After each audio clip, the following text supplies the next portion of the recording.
राधे, हरे कृष्णा। कैसे हो आप सभी लोग? आशा करती हूँ आप सभी परम मंगल में होगे, स्वस्थ होगे, अच्छे होगे। मकर संक्रांति आने वाली है। मकर संक्रांति पे सूर्य जो है वो उत्तरायण हो जाता है और मकर संक्रांति पे सूर्य मकर राशि में प्रवेश करता है। मकर संक्रांति पे दान का बड़ा विशेष महत्व है और मकर संक्रांति से ही प्रारंभ करके 100 सेरा दान का संकल्प या फिर नियम लिया जाता है। पहले मैं आपको बता दूं 100 सेरा दान क्या होता है। आपको अपने जीवन में एक बार 100 सेरा दान अवश्य करना चाहिए। 100 सेरा दान अर्थात 100 अलग अलग प्रकार की वस्तुओं का दान देना ही 100 सेरा दान कहलाता है। एक दो चीजें मैं आप लोग को क्लियर कर दूं। आप लोगों ने पता होगा कि कर्ण के हाथ में इतनी दान की रेखा थी कि उनको दानवीर कर्ण के नाम से संबोधित किया जाता था। महाभारत में एक प्रसंग आता है कि जब कर्ण की मृत्यु हो गई और मृत्यु के तत्पश्चात जब कर्ण गए तो कर्ण ने बोला कि मुझे प्यास लगी है, तो उनको सोने के लिए मतलब पीने के लिए सोने का पानी दिया गया। उन्होंने कहा कि मुझे भूख लगी है, तो उनको खाने के लिए सोने की सिक्के दिए गए। उन्होंने कहा कि मुझे नींद लगी है, बहुत जोर से नींद आ रही है, तो उन्हें सोने के लिए भी सोने का ही बेड दिया गया। अब कर्ण ने बोला कि भाई ये क्या चल रहा है, मुझे भूख लग रही है तब आप सोना खाने को दे रहे हो, मुझे प्यास लग रही है तो आप सोना पीने को दे रहे हो, मुझे नींद लग रही हो तब भी आप सोना दे रहे हो। तो फिर यमराज ने कहा कि माफ करना कर्ण, आपने अपने जीवन काल में बहुत दान किया है, लेकिन आपने अपने जीवन काल में केवल स्वर्ण दान किया है। जो आपने दान किया है वही वस्तु आपको वापस मिल रही है। तो कर्ण ने कहा कि और चीजें जैसे कि अन्न दान करने के लिए, भोजन दान करने के लिए मुझे मेरा पिता का नाम, मुझे मेरा गोत्र पता होना चाहिए था। ना तो मुझे मेरा गोत्र पता था, ना पिता का नाम पता था। तब यमराज ने उनको उनके पिता का नाम और गोत्र बताया और उनको 5 दिन की मोहलत दी। यमराज जी के कहने पर कर्ण पृथ्वी लोक पे वापस आए और 5 दिन तक उन्होंने खाने की वस्तु, सोने की वस्तु, पहनने की वस्तु, मतलब हर प्रकार की वस्तु दान करी।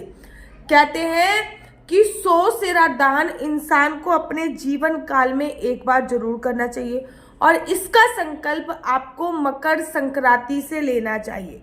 मैं बचपन से देखती आ रही हूँ, जब से मेरी मैरिज हुई है तब से तो मैं भी कम से कम 4 से 5 बार 100 सेरा दान कर चुकी हूँ।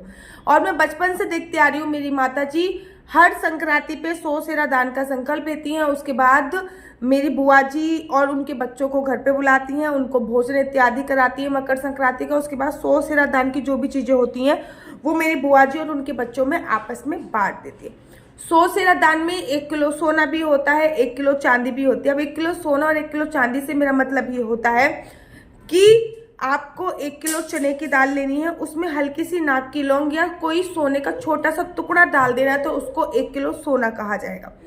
ऐसे ही 1 किलो चांदी भी लेनी है, तो आपको चावल लेने हैं, उसमें बिछुए डाल देने हैं, तो वो 1 किलो चांदी के रूप में संबोधित किया जाता है। 100 सेरा दान में आपको सारी चीजें लेनी होती, जैसे कि फ्रूट्स लेने हैं, आपको सब्जी लेनी है, आपको दालें लेनी है सभी प्रकार की, उसमें आपको सभी प्रकार की दालें लेनी होती है, चावल लेने होते हैं, आटा लेना होता है, आपको सब्जी लेनी होती है, फल लेने होते हैं। फॉर एग्जाम्पल मैंने 1 किलो आलू लिया तो 1 किलो से थोड़ी ज्यादा क्वांटिटी होगी, जैसे कि 1 किलो 10 ग्राम, 1 किलो 5 ग्राम। करेक्ट, 1 किलो नहीं लेना, 1 किलो से ज्यादा होना चाहिए। अब ज्यादा भी ये नहीं कि आप 1.5 किलो ले लो, कोई भी चीज 1 ही किलो ले लें। जैसे कि मैंने 1 किलो आलू ले लिए, 1 किलो भिंडी ले ली, 1 किलो चावल ले लिए, 1 किलो तिल ले लिए, वट ये सारी चीजें आपको 1-1 किलो लेनी होती है। 1 किलो आप वस्त्र भी ले सकते हैं, वस्त्र आप तुलवा लीजिए कि 1 किलो तोल के वस्त्र ले ले। मैं हमेशा चप्पल भी दान करती हूँ, तो मैं 1 किलो चप्पल भी तुलवा लेती हूँ। मकर संक्रांति से प्रारंभ कर अगली मकर संक्रांति तक आपको 100 किलो चीजें पूरी करनी होती है। जब आप 100 किलो चीजें पूरी कर देते हो तो उसको 100 सेरा दान की श्रेणी में रखा जाता है। याद रखिए, मकर संक्रांति पे जितना ज्यादा हो सके उतना ज्यादा आपको दान करना चाहिए। बेसिकली हम लोग क्या करते हैं, 50-60 किलो चीज मकर संक्रांति पे लेकर जाते हैं। सुबह सुबह मकर संक्रांति पे हम लोग हाथ में जल लेते हैं। जल लेने के बाद अपना नाम गोत्र बोलते हैं और सभी सामग्री पे जल समर्पित कर देते हैं और अब सभी सामग्री को अपना हाथ लगाते हैं ताकि हमारे हाथ की वाइब्रेशन जाए। ये जो 100 सेरी का दान है, आप अपनी बहन को, आप अपनी बेटी को, आप अपनी बुआ को इत्यादि को कर सकते हो। इससे बहुत ज्यादा पुण्य की प्राप्ति होती है। मतलब आपके कोई भी जो रिश्ते में मानने लगते हो उनको आप कर सकते हो। एक बार जो चीज ले ली है वो दोबारा रिपीट नहीं कर सकते। जैसे कि इस बार मैंने 1 किलो आलू ले लिए, तो मैं अब 1 किलो आलू पूरे 100 चीजों में दोबारा नहीं लूंगी। याद रखो, जो जो भी सामान आप ले रहे हो ना, वो लिखते जाइए और टिक लगाते जाइए, ऐसा ना हो आप भूल जाओ। इसलिए जो भी सामान लेके आ रहे हो वो लेते जाइए और टिक लगाते जाइए। 1 किलो टमाटर ले लिए, इसमें कभी भी लहसुन, प्याज, मसूर की दाल का उपयोग नहीं करेंगे। इस सोसेरा दाल में मूली, गाजर का उपयोग नहीं करेंगे। इस सोसेरा दाल में मसूर की दाल का उपयोग नहीं करेंगे, लहसुन का उपयोग नहीं करेंगे, कोई भी कांच की वस्तु का उपयोग नहीं करेंगे। जैसे कि कांच के बाउल वगैरह अगर आपने दे दिया तो कोई भी कांच की वस्तु का उपयोग नहीं करेंगे। इस सोसेरा दाल में किसी भी प्रकार से कोई प्लास्टिक की वस्तु का या फिर लोहे की वस्तु का भी उपयोग नहीं करेंगे। इस सोसेरा दाल में जो भी आप वस्त्र दे रहे हैं, याद रखिए वो वस्त्र काले नहीं होने चाहिए। इस सोसेरा दाल में आप जो भी चप्पल वगैरह दे रहे हो, याद रखो वो चमड़े की नहीं होनी चाहिए।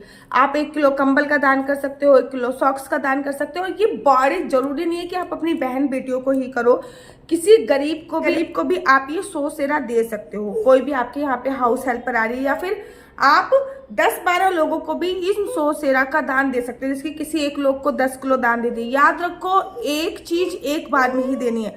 अगर मैंने इस बार टमाटर दे दिए तो अगली बार मैं सोसेरा में टमाटर का उपयोग नहीं करूंगी।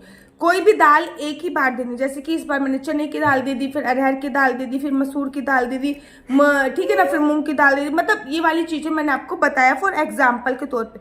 चावल जो आपको सोसेरा में लेने हैं वो टूटे हुए नहीं होने चाहिए। टूटे हुए चावल का उपयोग सोसेरा में नहीं किया जाता।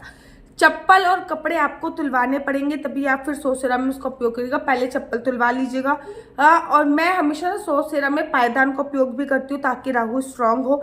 चाय पत्ती का उपयोग भी करती हूँ ताकि राहु हो। देखो, हरी चीजों का जितना ज्यादा उपयोग, 1 किलो मेथी ले ली, 1 किलो पालक ले लिया, 1 किलो सरसों ले लिया, तो हरी चीजों का जितना ज्यादा उपयोग करोगे जिससे आपका बुध ग्रह स्ट्रांग होएगा। व्हाइट कलर की जितनी ज्यादा, जैसे कि तिल हो गया, चावल हो गए, साबुदाना हो गया, वह चीनी हो गई, शक्कर हो गया, व्हाइट कलर की चीजों से आपका चंद्रमा स्ट्रांग होएगा। चाय पत्ती हो गई, पायदान वगैरह हो गया, इससे आपका राहु स्ट्रांग होएगा। लाल रंग की चीजें आपने ले ली, टमाटर ले लिए, लाल मिर्ची ले ली, ठीक है ना, लाल सॉस की 1 बोतल ले ली, लाल रंग का सब रूअफ़ज़ा ले लिया, तो इससे आपका मंगल स्ट्रांग होएगा। तो ऐसी भी चीजें देनी है जिससे आपके सभी ग्रह प्रभावित हों। टोटल मिलाकर ये चीजें 100 प्रकार की होनी चाहिए। कोई भी प्लास्टिक की चीजें, कांच की चीज, लोहे की चीज का उपयोग नहीं करना है। लहसुन, प्याज, मांस, मदिरा का सेवन इस सोसेरा दान में नहीं करना। पूरे 1 साल में ये सोसेरा कंप्लीट आपको कर देना है। स्टार्टिंग आपको मकर संक्रांति से करनी है। इस बार मकर संक्रांति 14 तारीख की है। 14 तारीख को 3:13 के बाद आप किसी भी प्रकार के, आप 10 किलो दान भी कर सकते हो, 20 किलो भी, लेकिन जितना ज्यादा दान आप सोसेरा में कर लोगे, मतलब जितना ज्यादा आप मकर संक्रांति पर कर लोगे, उतना ही लोड आप पर कम होता चला जाएगा। सोसेरा दान में सोना चांदी भी होती है, वो मैं आपको ऑलरेडी बता चुकी हूँ कि 1 किलो चने की दाल लेनी है और उसमें थोड़ी सी नाक की लौंग डाल दी या फिर थोड़ा सा सोने का टुकड़ा डाल दिया, वो भी सोने के स्वरूप ही बोला जाता है, तो वो भी दान होती है। या फिर अगर आपको चांदी लेनी है तो 1 किलो चावल में आपको एक चांदी का सिक्का डाल दिया या बिछुआ डाल दिए, वो भी 1 किलो चांदी की ही श्रेणी में आते। तो सोसेरा दान ऐसे ही किया जाता है। 14 तारीख को 3 बजे से, मतलब 3 बजे के बाद से प्रारंभ करना है। फिर अगले साल 2027 की 14 तक आपको ये कंप्लीट करना है। पहले भी कंप्लीट कर सकते हैं, वो पूरी तरीके से आप पे निर्भर करता है। आप सर्दियों के, जब सर्दी आ जाए तो सर्दी के फल, गर्मी आ जाए तो गर्मी के फल, सभी प्रकार की सब चीज दे सकते हैं। कोई भी चीज दोबारा से रिपीट नहीं होनी होती है। सोसेरा दान में अगर एक ही बार में कर रहे हैं तो एक ही बार में दक्षिणा जाएगी। अगर 2-2, 3-3 बार में कर रहे हो तो हर बार में दक्षिणा जाएगी। इस बात का ध्यान रखना होता है। मेरा नंबर आपको नीचे स्क्रीन पे दिख रहा होगा। मेरा नंबर है 4/9-20-25-65। I repeat again, 4/9-20-25-65। आपका बच्चा जॉब करेगा या बिजनेस करेगा? बिजनेस करेगा तो किस फील्ड में बिजनेस करेगा? जॉब करेगा तो किस सेक्टर में जॉब करेगा? क्या है आपके बच्चे का लकी नंबर? क्या है आपके बच्चे का लकी कलर? क्या कुंडली में राजयोग है या नहीं? कुंडली में संतान प्राप्ति का योग है या नहीं? ये सभी जानकारी आप मुझसे कुंडली के माध्यम से प्राप्त कर सकते हैं।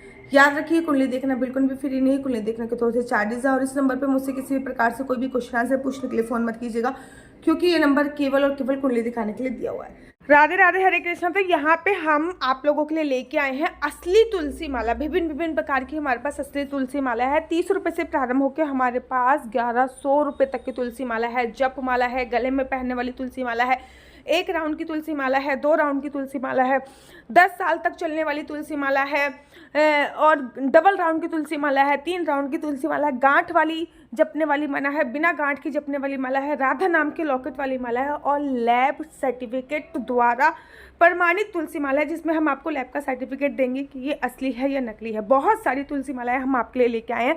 न केवल हम आपके लिए तुलसी माला का कलेक्शन लेके आए हैं, अपितु लड्डू गोपाल की असली तुलसी माला जिस पे राधा नाम का लॉकेट है, लड्डू गोपाल के लिए वैजंती माला, लड्डू गोपाल के लिए चंदन माला भी हम लोगों के लिए लेके आए हैं।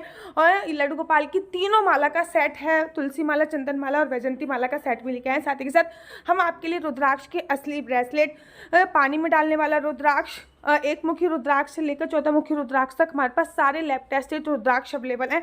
आप हमसे ओरिजिनल रुद्राक्ष मंगा सकते हैं। ना केवल हमारे पास रुद्राक्ष अवेलेबल है, अपितु हमारे पास कानों में पहनने वाले राधा नाम के असली तुलसी के इयररिंग्स भी उपलब्ध हैं, जो कि अलग अलग डिजाइन, अलग अलग तरीके से आप लोगों को प्राप्त हो जाएंगे।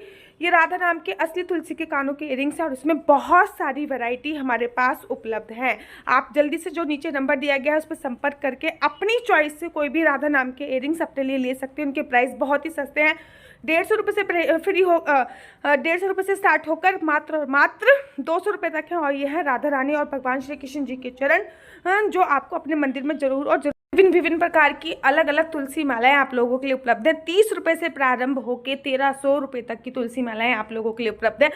हम आप लोगों के लिए लेके आए हैं श्रीधाम वृंदावन की रज, 8 प्रकार की रज इसमें उपलब्ध है। न केवल एक सेवा कुंज की, निधि कुंज की, ललिता कुंड की, राधा कुंड की, कृष्ण कुंड की, निधि वन की, यमुना जी की, 8 जगह की ब्रज रज इसमें आपको उपलब्ध हो जाएगी। ऑर्डर जल्दी से जल्दी नीचे दिए गए नंबर पर करिए, हमारे पास लिमिटेड स्टॉक है। राधे राधे। अगर आपको मेरी वीडियो अच्छी लगती है तो आप अपना यूट्यूब चैनल हरि बोल को लाइक शेयर सब्सक्राइब करना बिल्कुल भी मत भूलिए। तब तक के लिए मुझे दीजिए इजाजत। राधे राधे। हरे कृष्णा, हरि बोल।